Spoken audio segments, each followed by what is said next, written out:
La Iglesia Cristiana Josué, filial Apopa, presenta el mensaje de la palabra de Dios.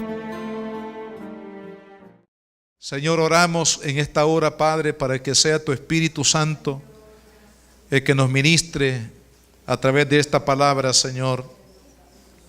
En el nombre precioso de Jesucristo, nuestro amado Señor, lo pedimos. Amén y amén. Gloria a Dios. Hermanos, hace unas semanas atrás hablamos acerca de las señales, las características del Mesías prometido.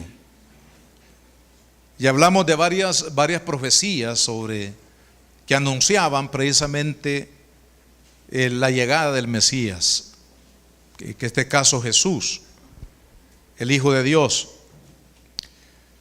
Pero al igual que Israel, hermanos, no conocieron el tiempo de la visitación de Dios a través de Jesús. Y de hecho, por esa razón fue que ellos no recibieron al Señor, sino que lo rechazaron y finalmente lo llevaron al Gólgota.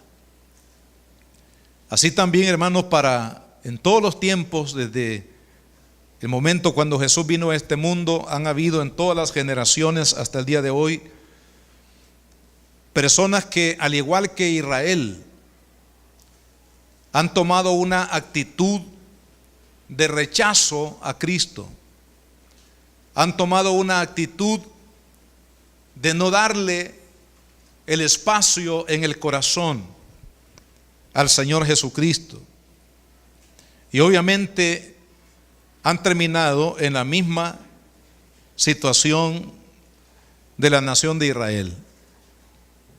O sea, la Biblia dice que todo aquel que lo recibe, Dios le da la potestad de ser hecho hijo de Dios. Pero todo aquel que lo rechaza, pues obviamente el rechazo tiene, hermanos, una consecuencia eterna. Este día, hermanos, quiero en el Evangelio de Juan, en el capítulo número 1, hablar precisamente de las señales que Juan, el apóstol, nos brinda a través del Evangelio, diríamos, evidencias de la deidad del Señor Jesucristo, evidencias que demuestran que Jesús es el Hijo de Dios y que debemos de creer en Él para vida, para salvación. Así que en el capítulo 1 del Evangelio de Juan dice, versículo 1: en el principio era el Verbo, y el Verbo era con Dios, y el Verbo era Dios. Este era en el principio con Dios, y todas las cosas que por Él fueron hechas, y sin Él nada de lo que ha sido hecho fue hecho.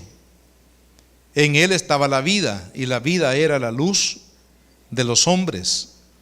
La luz en las tinieblas resplandece, y las tinieblas no prevalecieron contra ella. Hubo un hombre enviado de Dios, el cual se llamaba Juan.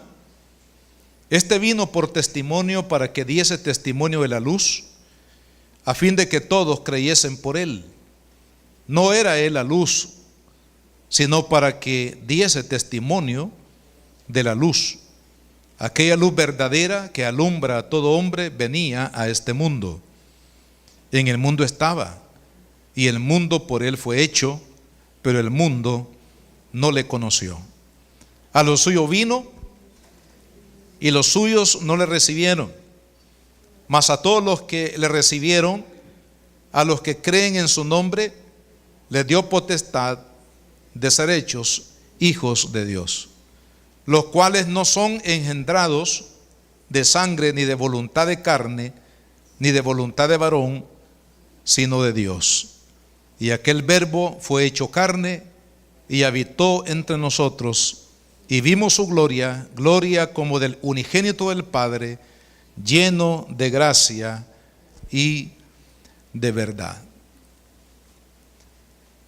Debemos de saber, hermanos, que los evangelios, el Espíritu Santo respaldó la vida de aquellos que lo escribieron, porque tenía Dios un propósito a través de la palabra revelada. Si usted y yo no hubiésemos recibido, hermanos, la bendición del Evangelio, estuviéramos sumergidos en una ignorancia espiritual tan grande, hermanos, que nos llevaría definitivamente a una perdición eterna. Entonces Dios, a través de su palabra, nos revela, hermanos, cuál es su plan y cuál es su propósito. En el Antiguo Testamento, antes de que se escribiera la palabra de Dios, la manera como los padres que habían sido testigos del mensaje de Dios en el Antiguo Testamento lo trasladaban de manera, a través de la comunicación verbal. Por eso es que encontramos allá en el libro de Deuteronomio, recuerda, estas palabras repetirás a tus hijos cuando vayas por el camino, cuando estén en casa, y dice, y las vas a escribir para que estos niños oyeran el testimonio, hermanos, de Dios, la palabra de Dios, para el beneficio de sus vidas. Es más, sabe que en el judaísmo, y esto sería interesante que nosotros lo hiciéramos a nivel aquí también como cristianos, hermano. En el judaísmo se dice que antes de que un varón cumpla 20 años, tiene que saber de memoria la Torá.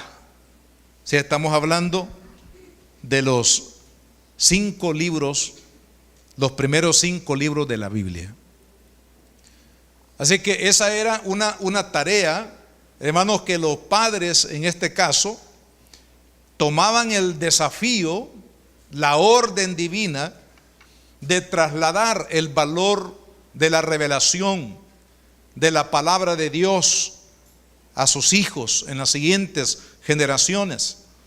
¿Por qué razón? Porque, hermanos, a través de la palabra Dios muestra su plan y su propósito para nuestras vidas.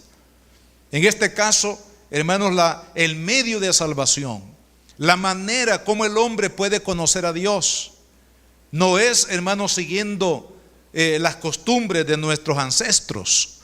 No es, hermanos, siguiendo las ideas de los grandes hombres que han existido, o filósofos o líderes religiosos, hermanos, que han existido a través de la historia, sino que el medio de salvación, hermanos, para nuestras almas, Dios lo ha revelado a través de la palabra.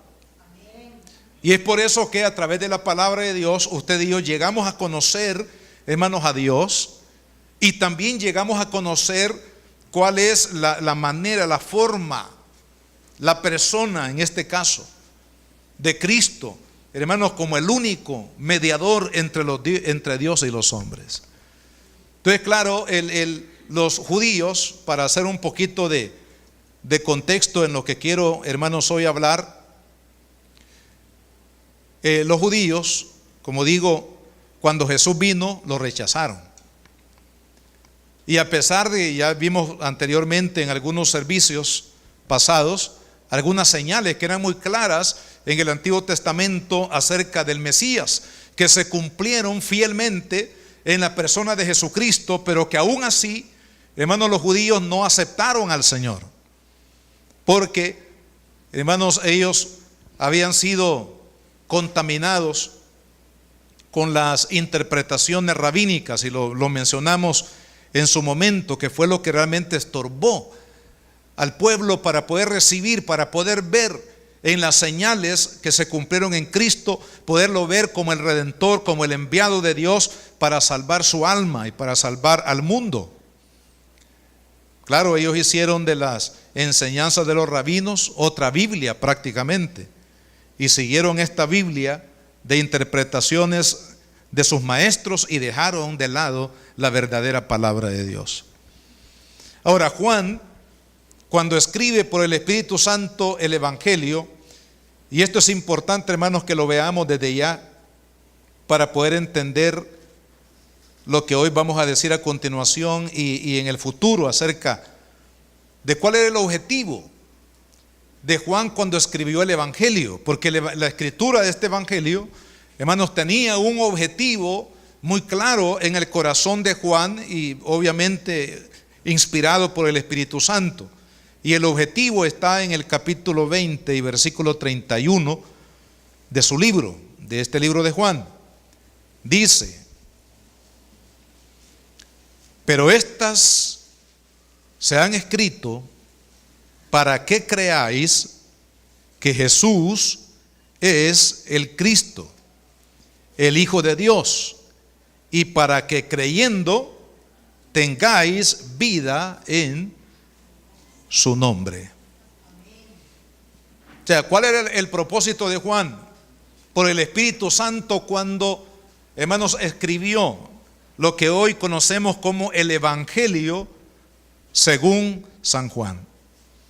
El propósito era, hermanos, que todo lo que él escribió, guiado por el Espíritu Santo, apuntara, convenciera al mundo, no solamente a los judíos de su época, sino a todo el mundo, hermanos, para demostrar que Jesús es el Cristo, que Jesús es el enviado de Dios, que Jesús es el camino, la verdad y la vida, que solo en Él, hermanos, el hombre puede encontrar realmente la vida que necesita.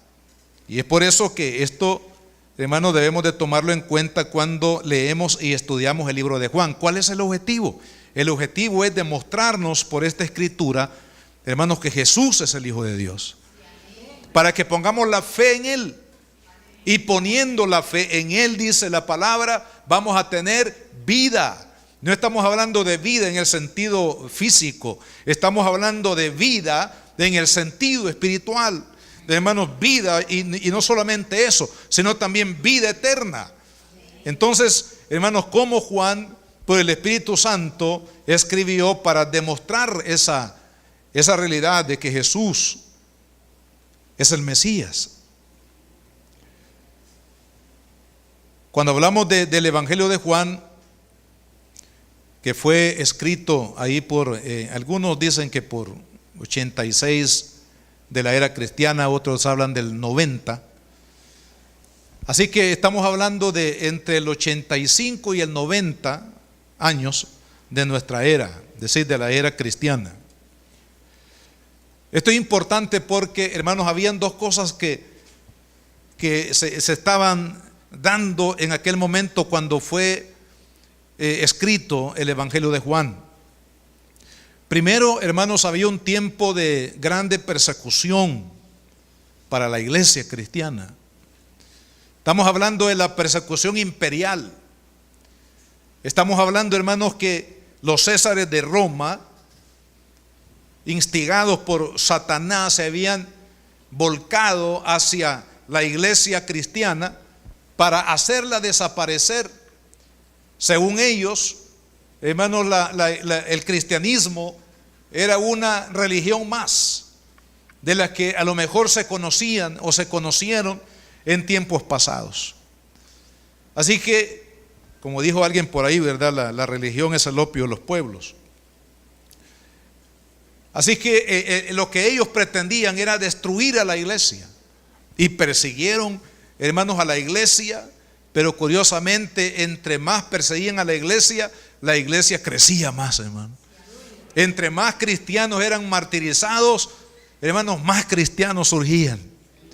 Que parecería que la sangre de los mártires por la causa de Cristo, hermanos, era un abono para que la iglesia creciera, para que la iglesia se desarrollara, para que la iglesia, hermanos, fuera hacia adelante.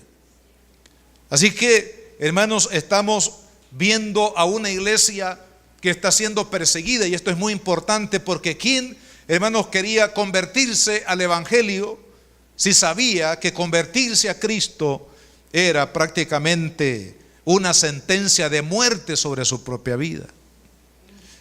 Pero de ahí, hermanos amados, el poder del evangelio. De ahí el poder, hermanos, de la promesa de Dios de salvación, que ni aún la misma muerte o amenazas de muerte detuvieron a la iglesia para seguir predicando el evangelio de Jesucristo. Y es porque el evangelio, hermanos, no es una idea humana. El evangelio no es, hermanos, un mensaje de los pastores de una congregación. El evangelio es el mensaje de Dios para la humanidad. El evangelio no es de origen terrenal.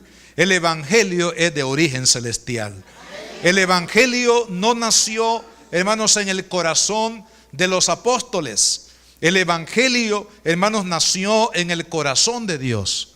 Y es por eso cuando Jesucristo, hermanos, nació allá en Belén de Judea, aquel día cuando el Señor nació, el coro celestial, Dios permite que se abran los cielos, que se vean y se escuchen cosas que de otra manera no se podrían ver porque son, hermanos, de otra dimensión, hablando de los ángeles.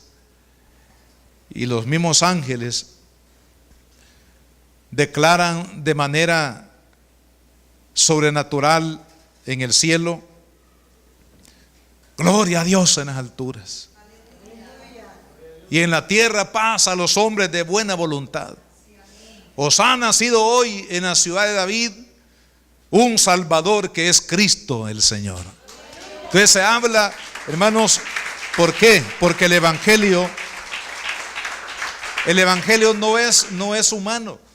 Te recuerda, creo ahí por capítulo 4, 5 de los Hechos, que los discípulos estaban predicando la palabra y los judíos dijeron: no, detengamos a estos apóstoles, vamos a quitar la cabeza a la iglesia cristiana.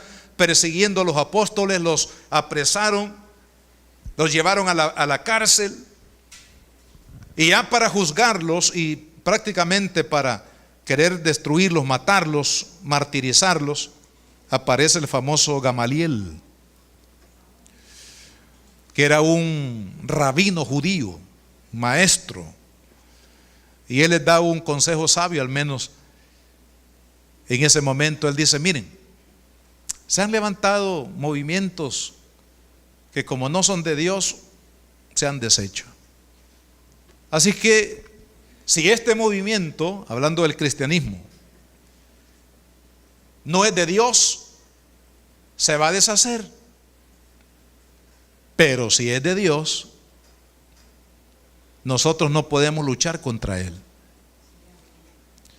El mismo maestro judío les da a los judíos una palabra, hermanos, que hasta el día de hoy hace definitivamente que el judaísmo, ¿verdad?, se molesten, es decir, en su actitud hacia el evangelio, hacia Cristo.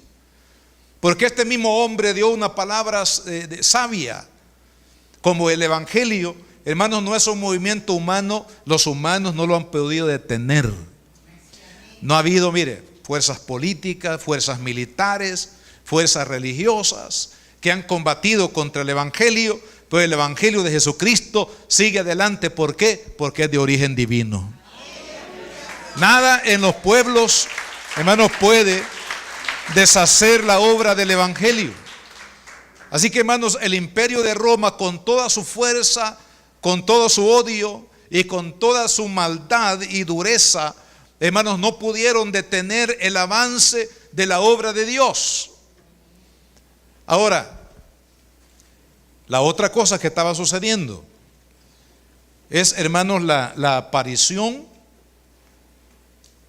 de movimientos religiosos que de alguna manera querían contaminar la iglesia. Es decir, el avance del evangelio. Si no podemos pienso que así razonó el diablo. Si él dijo, bueno, como la iglesia no se puede detener el evangelio, no se puede detener con la persecución romana o del imperio romano, es decir, el imperio militar en aquel tiempo, entonces ahora vamos a cambiar de estrategia. Así que el diablo cambió de estrategia. Y hermanos, ideó levantar movimientos religiosos que confundieran el evangelio, que confundieran, hermanos, la predicación del evangelio del Señor para detener la obra de Dios. Y es por eso que uno de los primeros movimientos que adversaron a la iglesia cristiana fue el judaísmo. El judaísmo, también existió un movimiento que hasta el día de hoy existe, y en algunos movimientos cristianos también su influencia también existe, hermanos, que es el movimiento gnóstico. La palabra gnosis significa sabiduría. Y algunos creyeron, como un tal llamado Cerinto, hermanos, que predicó, enseñó de que solamente a través de la sabiduría, de ahí la palabra gnóstico, gnosticismo, es solamente la sabiduría superior podría llevar al hombre realmente a conocer a Dios por medio de la sabiduría.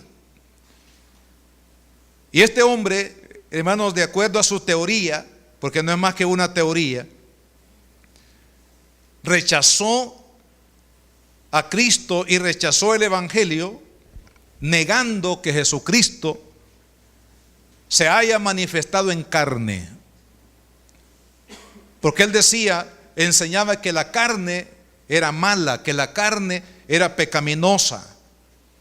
De ahí que no era posible que Dios pudiese venir a habitar un cuerpo humano, porque era contrario a lo que él pensaba y a lo que él predicaba, que la carne era mala, era corrupta, y que era imposible que Dios, en este caso el Hijo de Dios Jesús, pudiese habitar en un cuerpo físico, como predicaba el cristianismo y como predicamos hasta el día de hoy, que Jesús 100% Dios, 100% hombre. Y que uno de los fundamentos, hermanos, del cristianismo es precisamente, hermanos, la encarnación del Hijo de Dios en el vientre de la Virgen María. Claro que no fue el engendramiento de Cristo en el vientre de la Virgen María, no fue, hermanos, motivado por el hombre, sino por Dios mismo, quien formó en ese vientre que no había conocido varón el cuerpo de Jesús, con el cual Él se manifestó al mundo. De tal manera que como Cerinto, hermanos, negaba la encarnación de Cristo, también negaba el hecho de que a través del cuerpo de Cristo el pecado de la humanidad pudiese ser perdonado cuando éste fue llevado al Calvario. Vea cómo un error, hermanos, nos lleva o lleva al hombre a otro error, a un error más mayor, más profundo. Negar la encarnación de Cristo era negar, hermanos, que Jesucristo haya llevado en su cuerpo, en la cruz del Calvario, el pecado de la humanidad. Y es por eso que allá en la primera carta de Juan, el que escribió este mismo evangelio, da una exhortación y una advertencia a la iglesia cristiana para aquellos que niegan la encarnación de Cristo. Y declara que aquel que niega que Jesucristo vino en carne, definitivamente, hermanos, está bajo la influencia demoníaca y bajo la influencia de lo que él llama también en su carta el anticristo, que niega a Cristo y que va en contra de Cristo. Así que la iglesia, por una parte, hermanos, estaba luchando, batallando contra el imperio romano, que se había venido contra la iglesia con toda su fuerza para tratar de destruir el evangelio. Y por otro lado, hermanos, las influencias de doctrinas pervertidas que lo que procuraban era detener el evangelio de Jesucristo.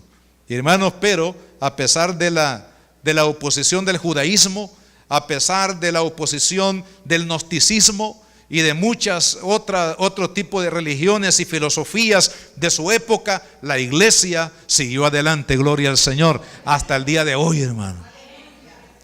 Porque Jesús dijo: este evangelio será predicado por testimonio a todas las naciones y entonces vendrá el fin. Quiere decir, hermanos, que el evangelio que usted y yo tenemos en nuestras manos a través de la palabra es un evangelio de poder. Por eso dijo Pablo: no me avergüenzo del evangelio, porque es poder de Dios para salvación a todo aquel que cree, al judío primeramente y también al griego. Así que el evangelio, hermanos, ha sido precisamente, ¿por qué? Porque el evangelio es el testimonio del Hijo de Dios que vino a este mundo, hermanos, para salvar lo que se había perdido. Y aquí en el capítulo que hemos leído, Juan nos da la primera evidencia, tanto para el judío que no creía en Jesús, pero también para el griego. ¿Por qué razón? Porque mientras que los judíos creían, hermanos, en el poder de la palabra de Dios, los griegos creían en la sabiduría. Entonces, para convencerlos a ambos de que Jesús, por un lado, a los judíos que creían que el Mesías sería la palabra encarnada del Dios de los cielos, y por otro lado los gentiles o los griegos, hermanos, que creían en la sabiduría de Dios, que era la palabra, la sabiduría de Dios. Entonces, no por casualidad tenemos en el primer capítulo de este evangelio que Juan usa la palabra el verbo de Dios. A través de esta declaración de que Jesús es el verbo de Dios, Él está demostrando a los judíos que negaban a Cristo que Cristo es la palabra eterna de Dios que vino en la persona del Mesías, y para el griego que Jesucristo es la sabiduría de Dios que se ha manifestado al mundo, hermanos, para salvación. Por eso es que en el versículo 1 que hemos leído dice: en el principio era el verbo. ¿Qué significado entonces tiene el verbo? El verbo del griego, el logos, significa palabra. Palabra significa pensamiento, significa revelación, significa el mensaje de Dios para el hombre. Cuando Juan dice, hermanos, que Jesús es el verbo de Dios, nos está diciendo que Jesús es el pensamiento de Dios, que Jesús es la revelación de Dios, que Jesús es la voluntad, hermanos, de Dios, que se ha manifestado a nosotros a través de su encarnación. Es por eso que en el versículo 1:18 de este mismo evangelio, que dice: a Dios nadie le vio jamás. El unigénito Hijo que está en el seno del Padre, Él le ha dado a conocer. Entonces, claro, esto para los judíos era algo que ellos entendían. Por eso es que negaron a Jesús, porque Jesús se hacía decir que Él era el Hijo de Dios. Quiere decir que ellos entendieron perfectamente, hermanos, el mensaje que habían recibido de parte de Dios a través de la persona de Jesucristo. ¿Por qué? Porque el verbo es la palabra viva de Dios, es la palabra creativa de Dios, es la palabra que había hecho los cielos y la tierra. Era el mensaje, hermanos, de Dios para la humanidad Por eso es que en Hebreos 1:1 dice que en tiempos pasados Dios ha hablado al hombre por los profetas, pero en estos postreros días, dice, nos ha hablado por medio de su Hijo, a quien constituyó heredero de todo y por quien asimismo hizo el universo, el cual es el resplandor de su gloria. Entonces, con claridad, entonces, hermanos, el verbo cuando se le aplica a Cristo significa que Él es la revelación de Dios, que es el mensaje hecho carne, que es la voluntad de Dios, hermanos, para los pueblos, que ha sido revelada de una manera inequívoca, hermanos, a través de la persona de nuestro Señor Jesucristo. Por eso dice Pablo en Colosenses 2:9 que en Él, está hablando de Cristo, dice, en Él habita la plenitud de la deidad, y vosotros, dice Pablo, estáis completos en Él, que es la cabeza de toda autoridad. Hermanos, con toda claridad, entonces, Juan nos está diciendo acá que Jesús es la voluntad de Dios, es la revelación de Dios que se ha hecho carne para habitar entre nosotros. ¿Y por qué? Bueno, si usted va, por ejemplo, a un país donde usted no entiende la lengua o el lenguaje que hablan las personas, usted no puede ni comunicarse con ellos de algo importante que usted tenga, hermanos, que decirle a una persona, ni tampoco la otra persona puede comunicarle a usted algo importante que hay en su corazón para usted. ¿Por qué? Porque no se pueden entender. Ahora, entendemos por qué Jesús se hizo carne, hermanos, porque el propósito, el plan eterno que Pablo declara que el plan de Dios en Efesios 1 fue establecido desde antes, dice Pablo, de la fundación del mundo. O sea, Dios sabía, hermanos, desde el pecado, desde antes de que Adán y Eva pecaran en el huerto del Edén, Dios sabía, hermanos, que ellos iban a cometer pecado contra Él, se iban a rebelar contra Él, y desde antes, entonces Dios preparó el plan de salvación. Y en este plan de salvación, Dios sabía que la única forma como el hombre podía entenderlo y recibir la revelación de su amor, de su perdón, de su gracia, de su restauración, hermanos, era a través de la encarnación de su Hijo. Es decir, que Jesucristo viniera al mundo para que pudiera entendernos. Dice la palabra que Él fue tentado en todo sin pecado, que como Él, hermanos, sufrió lo que todo ser humano puede sufrir en su carne, en su cuerpo, Él puede, hermanos, comprendernos. Él puede entenderlo a usted porque llora. Él puede entenderlo a usted porque sufre. Él puede entenderlo sus temores. Él puede entender, hermanos, sus angustias, sus debilidades. Él las puede entender. ¿Por qué? Porque Jesucristo, hermanos, estuvo también en la tierra en un cuerpo. Y Él nos puede entender. Cristo no es ajeno, hermanos, al dolor humano. Es por eso que cuando Él estuvo frente a la tumba de Lázaro, que dice la palabra de Dios, y Jesús lloró. ¿Por qué lloró Jesús? No estaba haciendo Él, hermanos, un espectáculo para que la gente lo viera. No, Él lloró de corazón delante de la tumba de Lázaro, ante el dolor que embargaba el corazón de sus hermanas por el luto de la separación de su hermano. Y Cristo lloró precisamente porque entiende, hermanos, nuestra necesidad. A veces creemos que Dios, bueno, algunos así lo creen. Hay por ahí una teoría en la creación del mundo, de algunos que dicen que sí creen de que Dios existe, pero que Dios creó el universo, creó al hombre, lo dejó aquí en la tierra, que se rigiera por las leyes naturales, y Él se fue lejos. En otras palabras, los creó y los abandonó como un experimento, ¿verdad? A ver qué hacen en la tierra. Pero no es cierto, hermano. Cristo es cercano al hombre. Dios está cerca del hombre.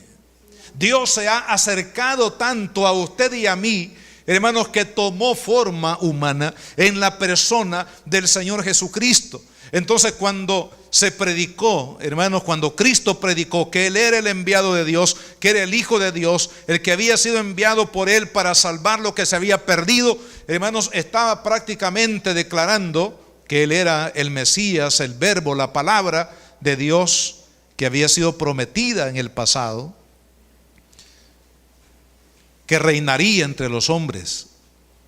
Sin embargo, los judíos, dice el versículo 11, a los suyos vino y los suyos no le recibieron. Además de que en este versículo, hermanos, se habla de Cristo como el Verbo de Dios, aparecen 3 atributos divinos también aquí, que no nos vamos a detener en eso, pero se los menciono. En el versículo 3 dice, nos habla del Creador, porque dice, versículo 3, todas las cosas por Él fueron hechas. O sea, demostrando que el Verbo, que era Cristo, era Dios y es Dios. Se le atribuye aquí, hermanos, el atributo de creador, que es un atributo nada más para Dios. El segundo dice vida. En Él estaba la vida. Y si usted ve en otras partes de la Escritura, por ejemplo en Génesis 2:7, dice que Dios sopló sobre el hombre aliento de vida, es decir, la vida, hermanos, de Dios fue inyectada en el hombre. Por eso es que somos seres vivientes. ¿Por qué? Porque Dios nos infundió la vida. Y Él es el que sostiene la vida del hombre. En Hechos capítulo 3, cuando el apóstol está hablando a aquellos que habían, hermanos, negado a Cristo, dice, vosotros habéis negado y le disteis muerte al autor de la vida. Usted lo puede leer ahí en Hechos 3, versículos 14 y 15.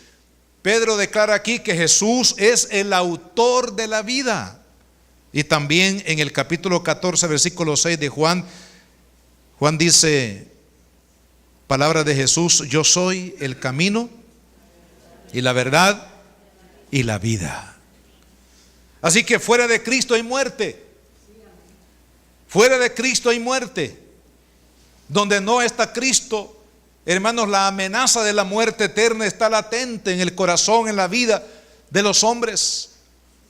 Es por eso, hermanos, que cuando una persona muere, hablando de esta vida física que tenemos a este lado de la eternidad, esta persona muere eternamente. Por eso es que la Biblia habla de la resurrección, hermanos, para la segunda muerte. Es decir, no solamente la muerte física, sino la muerte espiritual, la muerte eterna, la separación eterna del hombre para con Dios. ¿Por qué? Porque cuando se niega la vida que es Cristo, hermanos, entonces el resultado de ello es la muerte y la muerte eterna. Y la otra atribución dice luz. Él es la luz. Versículo 5. La luz en las tinieblas resplandece. La palabra luz aplicado a Jesús significa que Él es la verdad, porque la luz representa la verdad. La luz representa revelación.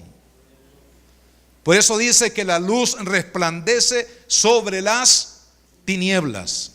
¿Por qué? Hermanos, ahí donde hay ignorancia por falta de revelación divina, cuando la palabra llega, la luz de Dios llega, la revelación de Dios llega, hermanos, esa confusión, esa ignorancia se disipa. ¿Por qué? Porque la verdad, hermanos, nos trae revelación de Dios, del plan y de propósito de Dios. Entonces, fíjese, solamente en un par de versículos, Juan nos está diciendo que Cristo es el Verbo, la voluntad de Dios hecha carne para salvación del hombre. Nos está diciendo que Cristo es el Creador, que Él es la vida, el que sustenta la vida, y nos está diciendo que Él es la revelación de Dios. Por eso recuerdan lo que también dice más adelante Juan en este bello evangelio, en el capítulo 8, versículo 12. Dijo él, el que me sigue no andará en tinieblas. ¿Por qué? Dice, porque tendrá la luz de la vida. Amén. El que sigue a Cristo está en la luz. El que niega a Cristo, hermanos, está en tinieblas. Está sumergido en la ignorancia, hermanos, que lo llevará a una condenación, a una separación, a una muerte eterna. Pero aquel que sigue a Cristo, hermanos, estará en la luz que lo llevará a la plenitud del conocimiento y de la revelación de Dios. Así que la obra de Cristo, hermanos, es tan sencilla. Por eso Él les dijo a sus discípulos: si alguno quiere venir en pos de mí, niéguese a sí mismo, tome su cruz y sígame. ¿Y cuál es la cruz? Es la voluntad de Él en nuestras vidas. Hermanos, ser cristiano implica seguir a Cristo haciendo su voluntad. No simplemente seguir a Cristo, no simplemente identificarse con una iglesia evangélica. Hermanos, seguir a Cristo significa seguirlo con el propósito de hacer su voluntad. Cuando nosotros estamos dispuestos a hacer la voluntad de Dios, entonces estamos siendo verdaderos discípulos del Señor Jesucristo. Así que, hermanos, la divinidad de Cristo está aquí revelada totalmente. Ahora, dice en el versículo 14, y aquel verbo se hizo carne. ¿Por qué se hizo carne? Para revelarnos de primera mano el plan y el propósito de Dios. Por eso es que el evangelio, hermanos, tiene que ser predicado en el contexto de cada cultura y en el idioma de cada cultura. ¿Por qué razón? Porque eso demuestra el propósito de Cristo al tomar forma humana. Era para comunicarse con el hombre, hermanos, de primera mano. Por eso es que Jesús, hermanos, algunos dicen que Jesús hablaba arameo, porque era el lenguaje que reinaba, hermanos, en aquel tiempo cuando Jesús ministró. En el Antiguo Testamento, ¿en qué idioma cree usted que Dios le habló a Israel? Le habló en el idioma hebreo, porque era el idioma que ellos, hermanos, entendían a Dios a través de la palabra. Ahora nosotros tenemos que, hermanos, contextualizar el mensaje del evangelio y cumplir así el propósito de la humanización o encarnación de Cristo, hermanos, llevando el evangelio a fin de que cada persona, no importa la raza, color, lengua, hermanos, que la persona hable en las naciones del mundo, llevarles el evangelio de Jesucristo. ¿Por qué? Hermanos, porque ese fue el propósito de la encarnación, que el hombre entendiera de la voz de un hombre, de un Dios que se había hecho hombre, hermanos, para transmitir el mensaje del evangelio. Es por eso que nosotros tenemos que, hermanos, enviar predicadores a las naciones. Usted dice: mire, ¿y por qué no vienen ellos? No, es que así como Jesús vino del cielo, hermanos, para visitarlo a usted y a mí, así también nosotros tenemos que ir a las naciones para hablarles en su propia cultura, en su propia lengua, en su propio contexto, hermanos, del mensaje de vida eterna en la persona del Señor Jesucristo. Por eso es que Él se hizo carne, dice, para habitar en medio de ellos. Hermanos, para traer el mensaje de Dios es necesario que Cristo sea encarnado para hacerse entender de cuál era el propósito de Dios. Y por eso vino Cristo, hermano. Por eso vino el Mesías. Por eso la Biblia habla algunas cosas que no nos vamos a detener en ello, Pero ahí es donde tiene sentido, hermanos, la profecía de Isaías en el 7:14, cuando él dice: y una virgen concebirá y dará a luz un hijo y llamarán su nombre Jesús, porque él salvará, ¿verdad? Lo dice en el contexto de Mateo 1, salvará al pueblo de sus pecados. Por eso es que Lucas en el capítulo 1 da detalles de cómo fue la encarnación de Cristo en el vientre de la Virgen María. Por eso Pablo en las cartas apostólicas, en Filipenses capítulo 2, habla de la encarnación de Cristo, de la importancia, del valor de la encarnación del Hijo de Dios. Y en Gálatas capítulo 4 dice: en el tiempo de Dios, Jesús vino a este mundo, nacido de una mujer. ¿Por qué menciona todo esto la palabra? Hermanos, porque el profeta Isaías, allá en el capítulo 53 de su profecía, habló del cuerpo del Mesías, que sería molido, usó la palabra molido, triturado, herido, hecho una llaga completa. Hermanos, ¿por qué Isaías mencionó eso con tanto dramatismo? Hermanos, porque estaba anunciando precisamente que el Mesías tomaría un cuerpo humano, porque a través de ese cuerpo, como el Cordero de Dios, llevaría el pecado de toda la humanidad. Es por eso que fue necesario que Jesucristo, hermanos, se encarnara. Y claro, de esto Satanás, allá con Cerinto en el primer siglo, quiso desvirtuar a través del gnosticismo, hermanos, la encarnación de Cristo. ¿Por qué? Porque esto llevaba lógicamente a negar la salvación por la muerte expiatoria de Jesús. Y esto es un fundamento de la salvación del hombre. Así que cuando Cristo vino, fíjese, al mundo, ¿qué fue lo que pasó? Dos cosas más que voy a mencionar. Primero, dice el rechazo de Israel. A los suyos vino y los suyos no lo recibieron. Lo rechazaron por su mente prejuiciada, por su mente que estaba siendo, hermanos, bombardeada precisamente por aquellos que negaron la deidad de Jesucristo, lo rechazaron. Y usted sabe todo lo que ha representado para Israel el haber rechazado a Cristo, hermano. La diáspora de Israel hoy en día, hermanos, que no es más que los judíos en todo el mundo. ¿Cuándo fue que sucedió la diáspora? Desde el año 70, 68, 70, algunos lo ubican en el año 68, cuando Roma destruyó Jerusalén y destruyó el templo de Jerusalén. A partir de ahí, hermanos, el pueblo de Israel fue disperso en las naciones de la tierra.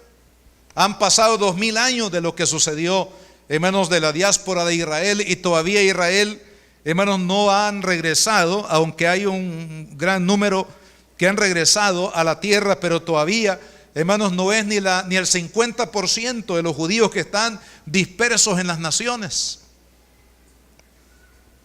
Lo negaron. Eso representó destrucción de Jerusalén.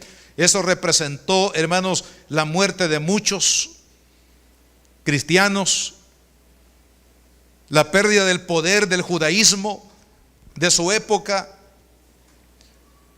Representó también, hermanos, que además de la dispersión por las naciones hasta el día de hoy, Israel no acepta al Mesías, porque hay un velo en sus ojos espirituales para negar al Hijo de Dios.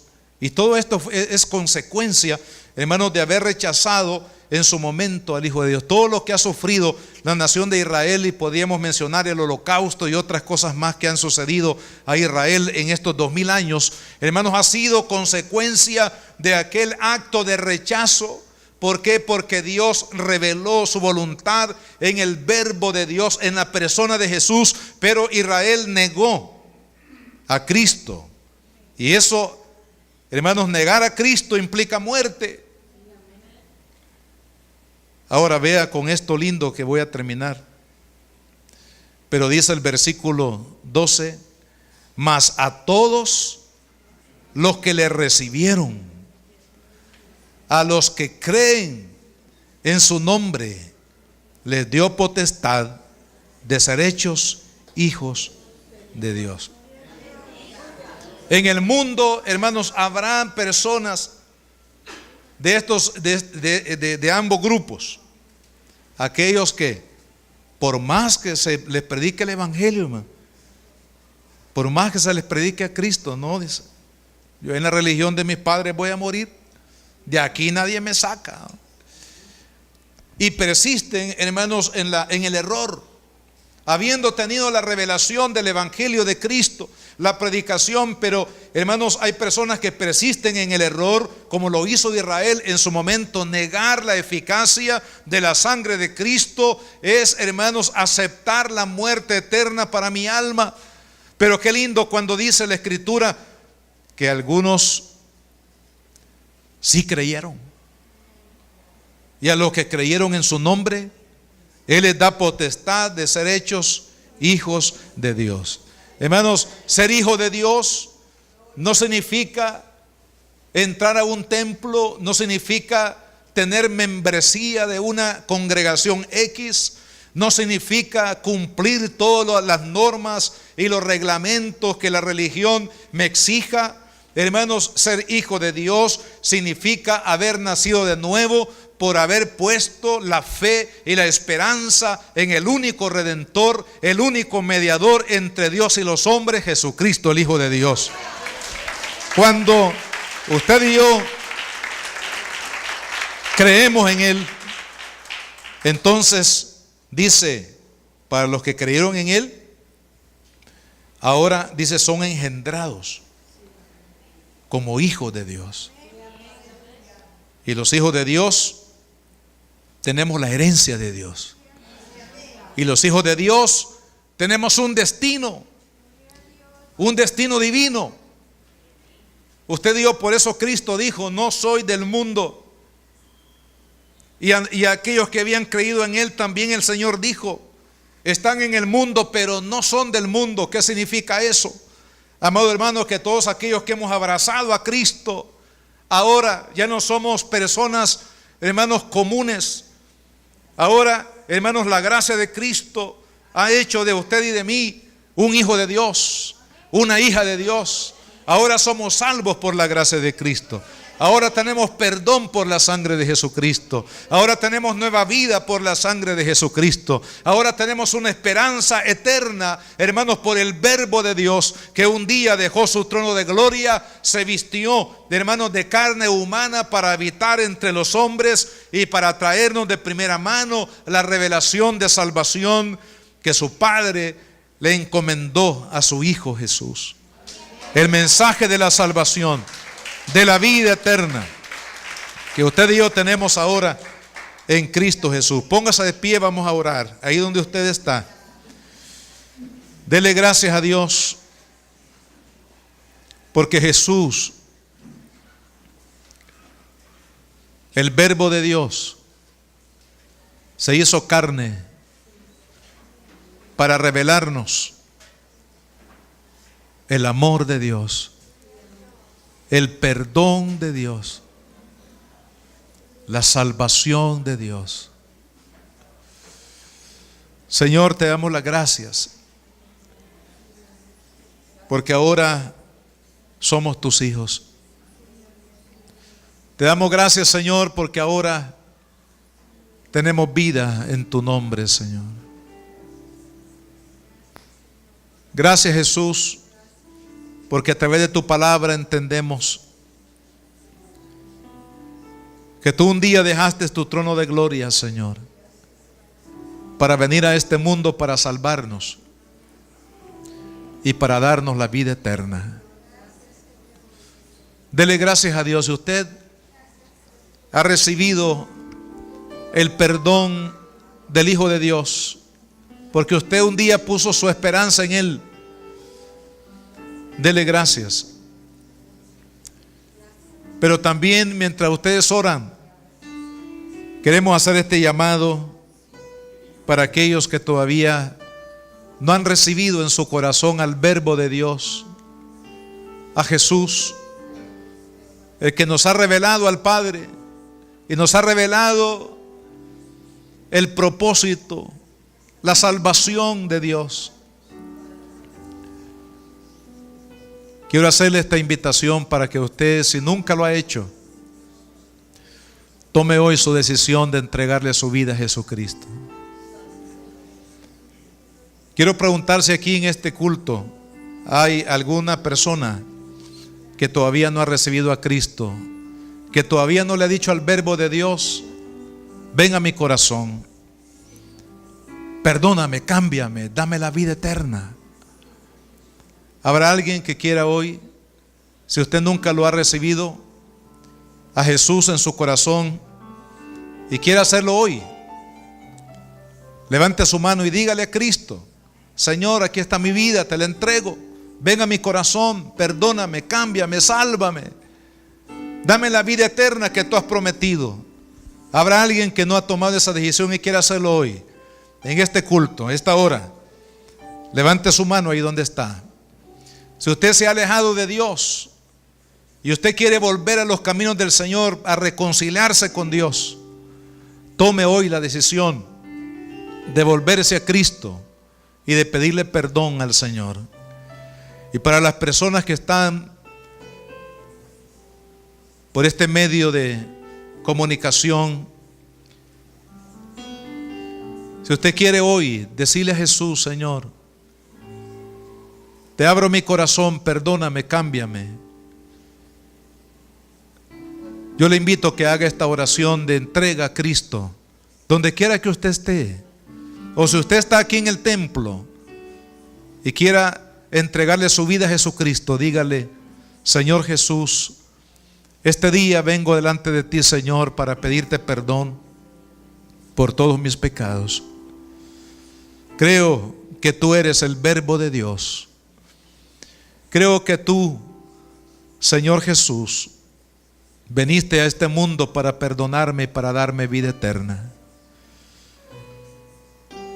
Por ello, Padre, este día yo recibo a Jesucristo en mi corazón como mi único y suficiente Salvador. Señor Jesús, perdóname todos mis pecados, cambia mi vida, Señor. Dame la vida eterna que tú has prometido para mí, Señor, porque este día yo te recibo en mi corazón como mi único Salvador. Gracias por amarme, gracias por perdonarme, gracias por darme la vida eterna, Señor. Gracias, Jesús, en tu nombre, Señor. La Iglesia Cristiana Josué, filial Apopa, presentó el mensaje de la palabra de Dios.